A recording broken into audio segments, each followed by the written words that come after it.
Sabay-sabay po nating basahin ang aklat ng mga kawikaan, chapter 12, verses 1 to 28.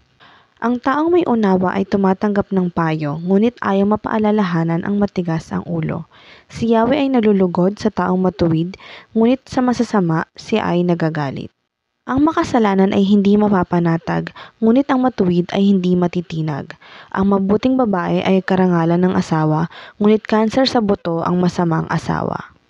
Ang taong matuwid ay mabuting makiharap, ngunit ang masama ay bihira lang magtapat. Pumapatay ng lihim ang mga pangungusap ng masama, ngunit ang salita ng matuwid ay nagliligtas sa kapwa.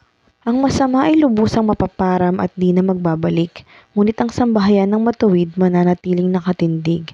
Ang taong matalino ay magkakamit ng karangalan, ngunit ang aanihin ng masama ay pagkutya lang.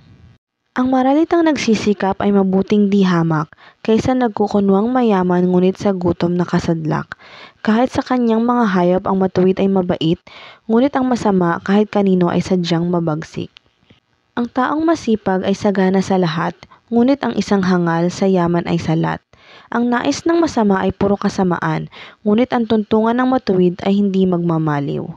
Ang masama ay nahuhuli sa salita ng kanyang bibig, ngunit ang matuwid ay malayo sa ligalig. Ang kakamti ng tao ay batay sa gawa o salita, bawat isa ay tatanggap ng karampatang gantimpala. Ang akala ng mangmang ay siya lamang ang tama, ngunit handang tumanggap ng payo ang taong may unawa. Ang pagkainis ng mangmang kaagad nahahalata, ngunit ang mga matatalino di pansin ang pagkutya.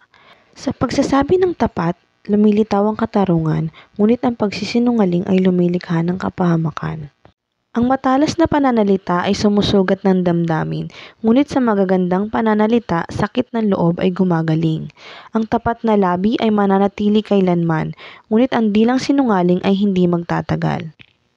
Ang nagbabalak ng masama ay mag-aani ng kapahamakan, ngunit ang nag-iisip ng mabuti magtatamo ng kagalakan. Ang kasamaang palad ay malayo sa matuwid, ngunit ang buhay ng masama ay puno ng ligalig.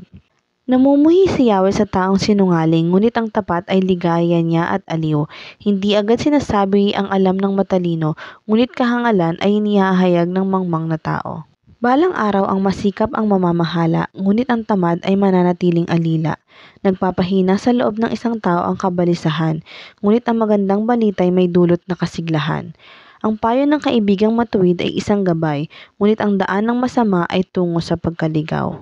Hindi makakamit ng tamad ang kanyang hinahangad, ngunit ang masikap ay laging may magandang hinaharap. Ang matuwid na landas ay patungo sa buhay, ngunit ang maling daan ay hahantong sa kamatayan.